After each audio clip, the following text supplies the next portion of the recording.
پوچکای زبون گوش بیرون چی داره یا خود گرم خونه تو واسه قندم چی داری یاده تو دنگچه پوچکای زبون این زبون است زبون این زبون زبونی چیه زبونی گوه زبونی گوه زبونی جلو نه جلو بحث آبرم نشو همین بس میکن کمونه کافگیره چیه اینجا این اکا یعنی بسم الله الرحمن الرحیم بچه ایران یکی ایران همه گوشتی خوله زبون اینه یکی bu چیه این زبونی چی بود زبونی چیه زبونی گوه زبونی گوه نه گوش که اینه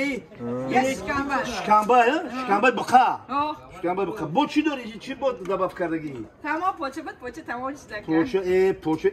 الگ میخورده ما زون نه کی زور نه کانتو نبزنید هم زبون بازی نمیشه برادران کاندناباتم زنده و سربلند باشه وقتی که ما شاپیور بودیم عقبای همین شرشر میخمیدیم میرفتیم طرف سبیستون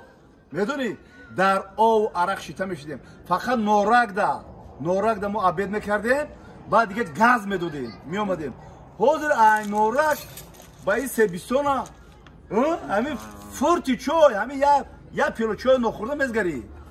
دیده چقدر ترقه چقدر پیشروی شده ما روز گذشتیم که روز رفتیم خاک کلوب ما بعد هداتر میرفتیم بروشانی میرفتیم اونجا کانترک چی برده بودیم موهی برده بودیم خب انا که ایس اومدیم گفتیم که برام میشیم خیجده یگون پیاله چو میگیریم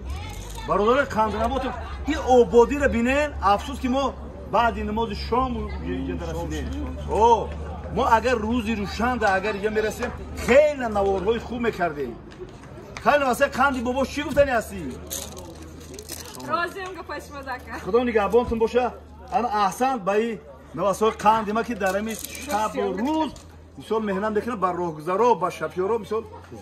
خدمت بکنم من از اوقات بالازد شما با امر خدا ها میشینیم میخوریم با دهشون دعا میکنیم ده که من انا دخترکای خوشرو نواسای قندی بابوش در حق وطن در حق شپیورا در حق